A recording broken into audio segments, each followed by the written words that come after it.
સોનું ચાંદી અને ગ્લોબલ બજારોની વાત કરીએ તો સૌથી પહેલાં યુએસના બજારની સ્થિતિ જોઈ લઈએ. ગઈકાલે એક ઘટાડા સાથે કામકાજ આપણને અહીંયા બનતું દેખાયું હતું અને ઇન્ડાયસીસ જે છે તે નેગેટિવિટી બનતી દેખાઈ હતી. 2 દિવસની જે તેજી હતી ત્યારબાદ એક ઘટાડો જે છે તે અહીંયા આવતો દેખાયો છે. ફેડના આઉટલુકને લીધે જે બજાર પર દબાણ બન્યું છે તો ત્યાં એક ફેક્ટર રાખવાનો છે, કારણ કે ફેડની મિનિટ્સમાં જે રીતે નિવેદન આવતા દેખાઈ રહ્યા છે તો તેને લીધે ખાસ કરીને દબાણ બન્યું છે. બેન્કિંગ શેર્સમાં પણ એક જે રીતે વેચવાલી આવતી દેખાઈ રહી છે એને કારણે પણ બજારમાં દબાણ સાથેનું કામકાજ થતું દેખાઈ રહ્યું છે. તો આ બેન્કિંગ શેર્સના લીધે પણ વેચવાલી જોવા મળતી દેખાઈ રહી છે. અને વોલમાર્ટની વાત કરીએ તો ત્યાં જે રીતે વેચવાલી છે એને કારણે પણ બજાર જે છે તેમાં ઘટાડો આપણે જોઈ રહ્યા છે. તો ડાઉમાં ખાસ કરીને દબાણ સાથેનું કામકાજ થતું દેખાઈ રહ્યું છે. હવે વોલમાર્ટમાં દબાણ કેમ આવતું દેખાયું તેના પર નજર કરી લઈએ તો નાણાકીય વર્ષ 2026ની વાત કરી લઈએ તો કંપનીનું જે ગાઈડન્સ છે એના બાદ શેર્સમાં એક ઘટાડો જે છે તે આપણને જોવા મળતો દેખાયો છે અને એને કારણે ઇન્ડાયસીસ જો એક નેગેટિવિટી આપણને S&P 500, નાસ્ડેક, ડાઉ જોન્સમાં બનતી દેખાઈ રહી છે. લગભગ અડધાથી લઈને 1% સુધીની વેચવાલી આપણને ઇન્ડાયસીસ પર બનતી દેખાય. તો વોલમાર્ટની વાત કરીએ તો ગઈકાલે આશરે 6% આ શેર જે છે તે આપણને ઘટીને બંધ થતો દેખાયો હતો, કારણ કે FY26 માટેનું ગાઈડન્સ જે છે તે થોડું ઘણું અહીંયાથી નબળું આવતું દેખાઈ રહ્યું છે. FY26માં સરેરાશથી પણ ઓછી આવકનું અનુમાન જે છે તે અહીંયાથી બનતું દેખાઈ રહ્યું છે. એને કારણે લગભગ 6% સ્ટોક ઘટીને બંધ થતો દેખાયો છે. આવકના અનુમાનની વાત કરી લઈએ તો FY26માં લગભગ 2.50થી લઈને $2.60 પ્રતિ શેર આવકનું અનુમાન જે છે તે અહીંયાથી રહેતું દેખાઈ રહ્યું છે અને ઓછા આવક અનુમાનના કારણે શેરમાં એક ઘટાડો બનતો દેખાયો છે. બીજી બાજુ જે ખર્ચ છે તેને પૂરો કરવા માટે લોકો દ્વારા ક્રેડિટ કાર્ડનો ઉપયોગ જે છે તે અહીંયાથી વધતો દેખાયો છે અને મોટી સંખ્યામાં ખાસ કરીને ક્રેડિટ કાર્ડનું પેમેન્ટ જે છે તે ડિફોલ્ટ થઈ રહ્યું છે. તો એની એક અસર પણ આપણને આવતી દેખાઈ રહી છે, જેને કારણે વોલમાર્ટનો શેર જે છે તે આપણને ઘટતો જોવા મળ્યો છે અને 6%નો ઘટાડો આપણે આ સ્ટોક પર જોયો છે અને એને કારણે ડાઉ એક નેગેટિવ ઇમ્પેક્ટ બતાવી રહ્યું છે.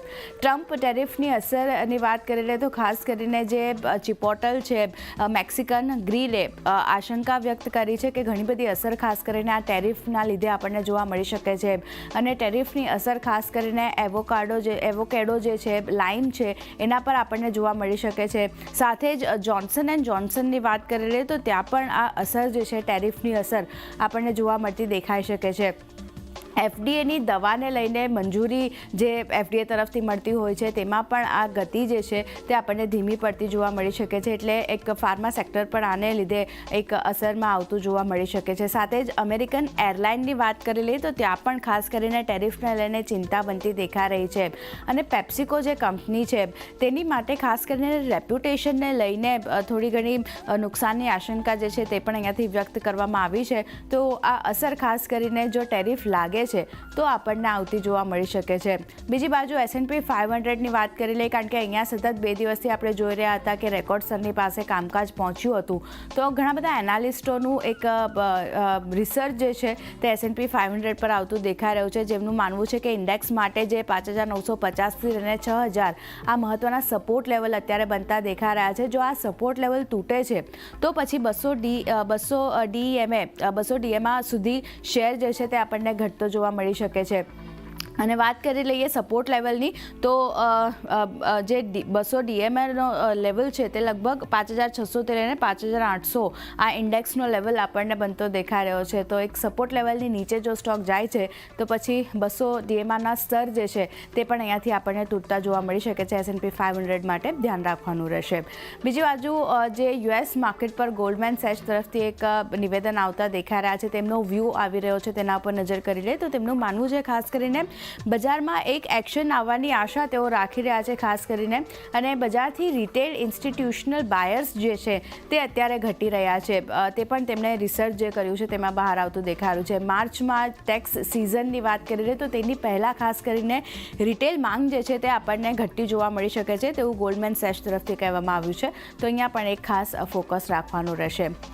બીજી બાજુ કેનેડાની વાત કરી લઈએ તો તેમના તરફથી એક મોટું પગલું અહીંયાથી આવતું દેખાઈ રહ્યું છે, જ્યાં 7 સંગઠિત અપરાધ સમૂહ અને આતંકવાદી સંસ્થા તેમણે કહ્યું છે. એટલે આ એક અપડેટ ખાસ કરીને કેનેડા તરફથી પણ આવતી દેખાઈ રહી છે.